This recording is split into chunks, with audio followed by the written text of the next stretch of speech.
بسم اللہ الرحمن الرحیم۔ ناظرین، آج کا چوتھا ویلاگ اسباب خفیہ کی توجیہ بیکار ہے، پیج ہے 42۔ ناظرین، اردو زبان میں سرور عالم صلی اللہ علیہ وسلم کی سیرت پر جامع ترین کتاب سیرت النبی صلی اللہ علیہ وآلہ وسلم۔ رائٹر ہیں اس کتاب کے علامہ شبلی نعمانی رحمۃ اللہ علیہ، علامہ سید سلیمان ندوی رحمۃ اللہ علیہ۔ جلد سوم۔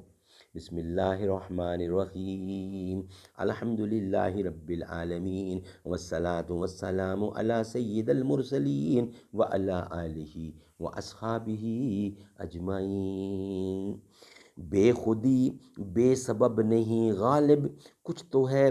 جس کی پردہ داری ہے، وہ آئے گھر میں ہمارے خدا کی قدرت ہے، کبھی ہم ان کو کبھی اپنے گھر کو دیکھتے ہیں۔ یا رب تیری رحمت سے مایوس نہیں فانی، لیکن تیری رحمت کی تاخیر کو کیا کہیے۔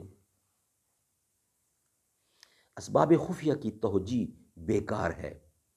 دوسرا فرقہ باری تعالیٰ کے وجود کا قائل ہے اور معجزہ کو تسلیم کرتا ہے، خواہ وہ اس کے وقوع کے کچھ ہی اسباب بیان کرے۔ وہ در حقیقت خرق و عادت کو بھی تسلیم کرتا ہے یا اس کو تسلیم کرنا لازم آتا ہے، اور اس سے اس کو کوئی چارہ نہیں کہ حکمائے اسلام فارابی اور ابن سینا وغیرہ یہ کہتے ہیں کہ معجزہ اسباب خفیہ کی بنا پر صادر ہوتا ہے اور اس کے اندرونی طبی عل و اسباب ہوتے ہیں، اس لیے خرق و عادت لازم نہیں آتا اور معمولی نظام عالم میں کوئی تبدیلی نہیں ہوتی۔ حضرت موسیٰ مصر سے بنی اسرائیل کو لے کر چلے تو راستے میں بحر کلزم ریڈنسی حائل تھا، حکم ہوا کہ اپنی لکڑی سے دریا کو مارو، دفتن دریا خشک ہو گیا اور راستہ پیدا ہو گیا۔ حضرت موسیٰ بن اسرائیل کو لے کر اتر گئے حضرت موسیٰ بنی اسرائیل کو لے کر اتر گئے، لیکن جب فرعون نے اپنے لشکر کے ساتھ دریا میں قدم رکھا تو دریا پھر اپنی اصلی حالت پر آ گیا اور وہ اپنے لشکر کے ساتھ ڈوب کر مر گیا۔ وہ اس کی یہ توجیہ کرتے ہیں کہ دریا میں مد و جزر تھا، جب حضرت موسیٰ پہنچے تو جزر تھا اور دریا پایاب ہو گیا تھا، اور جس وقت فرعون دریا میں داخل ہوا تو مدے شروع ہو گیا اور ڈوب گیا۔ ہم ان اعتراضات کو جو نقلی حیثیت سے اس توجیہ پر وارد ہوتے ہیں کہ تورات اور قرآن مجید نے اس معجزہ کی جس طرح تشریح کی ہے اس کی یہ صحیح نقل نہیں ہے، نظر انداز کرتے ہیں۔ سوال یہ ہے کہ جس وقت حضرت موسیٰ پہنچے تو جزر تھا اور جب فرعون آیا تو مد ہو گیا، آیا یہ اتفاقی اور امر تھا اور ممکن تھا کہ اس کے برعکس ہوتا، یعنی فرعون بچ جاتا اور حضرت موسیٰ ڈوب جاتے، اور یا یہ کہ حضرت موسیٰ کے لیے جزر اور فرعون کے لیے مدہ خاص طور پر پیدا کیا گیا تھا، یا ایسے اسباب بہم پہنچائے گئے تھے کہ حضرت موسیٰ جزر کے وقت پہنچے اور فرعون مد کے وقت پہنچے، اور جس کے دل میں یہ بات ڈالی گئی کہ وہ اس خطرناک دریا میں بے سمجھے بوجھے قدم رکھے۔ پہلی صورت میں تو معجزہ کیا نبوت کی بھی تشکیک لازم آتی ہے، اور دوسری صورت میں خرق عادت کی تسلیم سے چارہ نہیں، اور خرق عادت کے تسلیم کر لینے کے بعد خدا کی قدرت متعلقہ پر بھی ایمان لانا ہوگا۔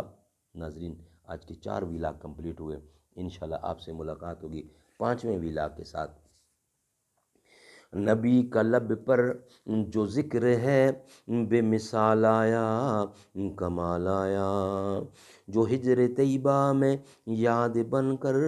خیال آیا کمال آیا، تیری دعاؤں کی بدولت عذاب رب سے بچے ہوئے ہیں، امت کے حق میں جو تیرے لب پر سوال آیا کمال آیا، عمر کی جرات پہ جاؤں قرباں، تھے کیسر و کسریٰ بھی ان سے لرزاں، عمر کے آنے سے کفر پر جو زوال آیا کمال آیا، غرور حوروں کا توڑ ڈالا لگا کے ماتھے پہ تل خدا نے، جو کالے رنگ کا غلام تیرا بلال آیا کمال آیا، نبی تو صائم سبھی ہے اعلیٰ، ہیں رتبے سب کے عظیم و بالا، نبی تو سائم سبھی ہے اعلیٰ، ہیں رتبے سب کے عظیم و بالا، مگر جو آخر میں آمنہ کا، مگر جو آخر میں آمنہ کا وہ لال آیا کمال آیا، نبی کا لب پر جو ذکر ہے بے مثال آیا کمال آیا۔